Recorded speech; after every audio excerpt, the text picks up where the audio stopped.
Hello, Aquarius. It's umomgtarot, and this is your love and relationships tarot card reading.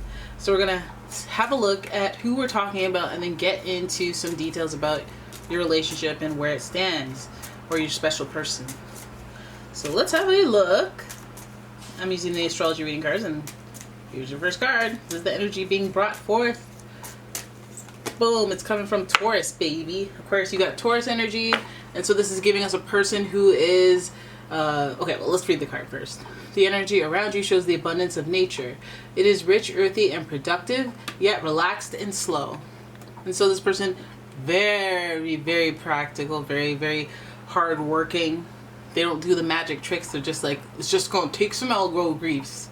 So that's Taurus energy. Plus there's this hopeless romantic energy where they do want to be this protector type figure in your life. So with that, they're also very stubborn. They know what's right for you.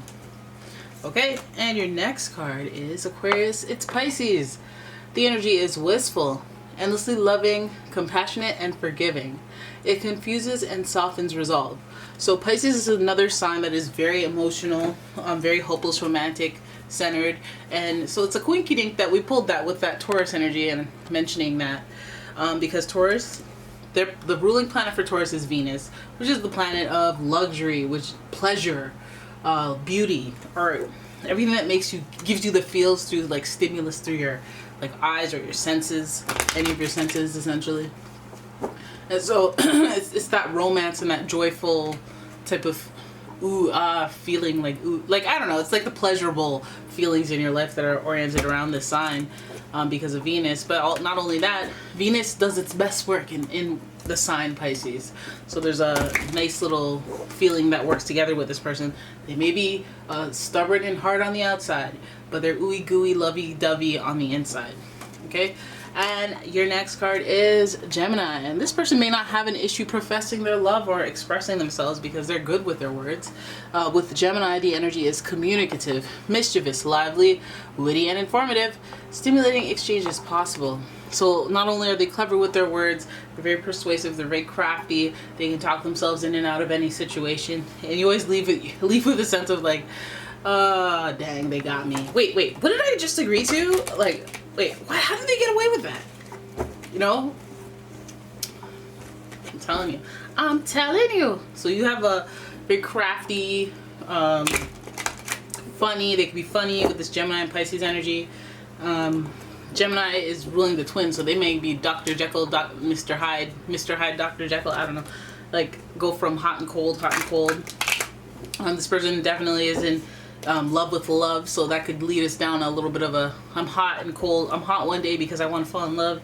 The next day I want to be by myself, do my loner thing type energy. This person's very stubborn, so they might be very like not solo and independent, but they're very sure of themselves in some areas. So let us have a look using the Angel Tarot and see what's going on with you and this person as far as relationships. Let's have a look at it. Okay. Ooh, who's jumping? The moon is jumping. The moon, and that's another dose of this Pisces energy. So this is the Angel of Dreams. So there's a lot of like a psychic energy involved with this card. This card's also holds some secrets in here, or some feelings that have not been articulated just yet. So this person is very mysterious. They could be mystical as well. They could be very intuitive and very sensitive. This person seems, it's giving a lot of Pisces. So let's see where we're going with this. This is your first major arcana card, so let's keep at it. Then we have the Knight of Wands, which represents action, okay, and hot-blooded action. It's fiery action. Then we have the Ten of Swords, which rules endings. Okay, so this person's taking us on a ride here about how they feel about you. Then we have the Hierophant card. Look at that. Look at that. We have Taurus energy here. We have Pisces energy here. It's interesting. And then we have the Two of Pentacles juggling. Again, I feel like this is a really candid depiction of a hot and cold situation. Like there's secrets to this before a reason. When I look at these cards across the board, we have something very like, not unique, but we have something that touches on just about every energy, balanced. We don't have cups, but you know, Pisces is representing for the water energy. And we have one major arcana, so we know that the biggest theme comes from what has already begun. And so it starts with secrets. It could be some deception, lies, but mostly this is like a distorted perception of reality. Like they see things one way, and it may not be right. They may be skewed by certain events that have happened in the past. They may have their ways to them and you understand how their ways got to be that ways, but at the same time, it's still always. You know, and the moon card kind of gives that. Their perception of you, it feels like it's either distorted by love goggles or distorted by like something else, okay? Because their actions here are Knight of Wands type actions. So it gives me like this impulsive energy where they're very like, they're very like, one day I love you, one day I'm mad at you, one day I'm like, it's a hot, when we're running hot, what are we doing? We're getting mad, right? Or we're getting steamy and passionate. But the aggression is there. So I feel like it's a distorted perception of reality, maybe because of the actions don't line up with the way that this person feels or the way that this person speaks or communicates. So the Knight of Wands is giving us a very deliberate action, what they're doing. They may be, I feel like there might be some lust energy involved with you too, just because of the way that they come off. Even though they vibe as a protective, hopeless romantic, they're just because they're crafty and resourceful with their words, they may be getting kind of the benefits of a relationship and a commitment, where they may not even really deserve it. Because we see the Ten of Swords here, and we're seeing that there's an ending involved. Now it's either your person is going through a breakup or ending an arrangement, and that's why this perception of reality is distorted.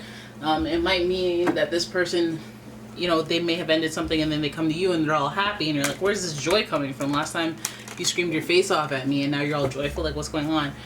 Come to find out, mind you, that this person got kicked to the curb. You know, there's just something else to it, and it may not be that drastic, but I feel like there is an ending that is alley-ooping onto this person's projection when they come in contact with you. I feel like this person, you know, if you look at their actions, you may get your answer. If you don't get caught up in the whole feelings of lovey-doveyness and hoping for the best, I feel like it's like a warning to follow your intuition and accept things for what they are. If you're here to just have a good time, let that good time only last for that night. It could last forever if you can, you know, arrange it that way. But if you expect more, I feel like there's like an abrupt ending that almost even feels like a betrayal right in the middle of your spread with this person. So I feel like, again, the hot and cold energy of it all might feel like, oh God, this is a permanent end. This is the ending of all ends, right in the middle. But it's in the middle. That means there's more to the story after the fact. And we see that with the Hierophant. That is like going from cut off, you're done, you're finished, I ain't never gonna talk to you again, like you're dead to me, you're done. And then we go to the Hierophant, who is the angel of, yes, blessings, but this is the Hierophant. This is commitment. This is somebody who's very traditional and spiritual and has values. So it goes from cold to hot real quick. Like, it's weird. It's like lustfully this person might come into your life, and then, you know, that Gemini energy, that persuasiveness, that, you know, you might feel, I don't want to say dupes, but you might feel like, damn, I should have, you know, not assumed a bunch of things based on how this person was talking, what they were saying, and their actions, and yada yada yada. I should have made them sign a contract. Damn it, we're together now. Oh yeah. You know, what are we? So then that is also that Taurus energy. So you may have that stubborn energy yet again with this person, where they can talk their way out of the, you know, personal accountability. They can talk their way out of, well, you know, we didn't really say we were anything. I was just stressed out and I needed a good time, huh? You know, so like, just be wary. If that's okay with you, then that's totally cool. But if it's gonna wreak emotional damage, then it's just like, nah, let's talk about this stuff before. I don't care how uncomfortable you get now with the truth.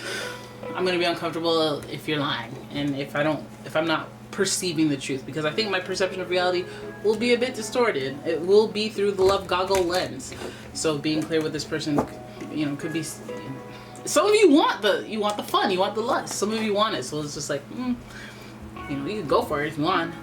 You know, it's been a minute, but at the same time, I don't know. There's this abrupt end in the middle. Right in the middle, we go from 0 to 10. We go from you know, embracing action and moving things very quickly. We see the cheetah.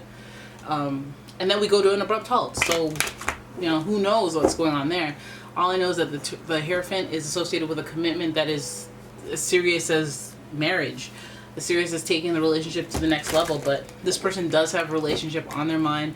I just don't know which one is the most important, because we see some juggling. We see this person going back and forth with the Two of Pentacles. They go back and forth between two people. I think it's you and the other person. I think that when they stop talking to you, they're trying to talk to the other person. And some of you guys don't like to be competition. Some of you guys understand competition and are like, I get it. You know, they're not my number one pick either. I don't care. I got a whole network of people. You know, but some of you guys are like, what does it take to be number one? Some of you guys want to fight for it. Like, that's my boo. I'll fight for my boo. Alright? But that's what you're, you know, that's what they're handing out. They may not necessarily be fully committed as far as this reading. It shows potential for commitment, but it's just like a question of who they're committing to. It feels like they're going back and forth. It feels like they're juggling, trying to be nimble, keep people separate, and not straight up lie to people and be deceptive, but at the same time be very impulsive with actions and very, like, you know, distant, or, you know, distort your perception of reality by not really giving you all the information, not letting you be aware of everything that's really going on. All right? So they want to milk it. They want to benefit as much as possible without, you know, relinquishing too much control, too much power. And, you know, that's their Taurus energy for you. And the Pisces thing is like, they may be the type to just be in love with love and the good feels and the good vibes of cuddling and kissing and embracing. They may just want that kind of stuff and not really want anything beyond that. So you kind of have to look at what you're getting. But we got that Dr. Jekyll, Mr. Hyde energy. So hot and cold is the name of their game. And, you know, it might be the name of your game too. They might be a temporary fix for you as well. So I know how you be with them, the air sign compartmentalization thing you have going on there. Alright, so there it is. That's your reading. I hope you guys enjoyed it. If you did, please give the video a thumbs up and subscribe to the channel. Leave a comment, share the video, and if you'd like your own personal reading, go ahead and check out the description. There is a link to my website, as well as a link to my Etsy shop, where I sell candles, gemstones, jewelry. You guys, this shop is blown up full of metaphysical stuff that leave good omens and stuff like that. Like, I have rose quartz necklaces coming out soon, and you know, you have to full moon and Reiki that stuff before you put it out. You can't just slap some things together. But anyways, those aren't out yet, so I shouldn't take too much time talking about them. Thank you so much for watching, guys. I will see you in the next one. Bye bye. Minnie says bye too.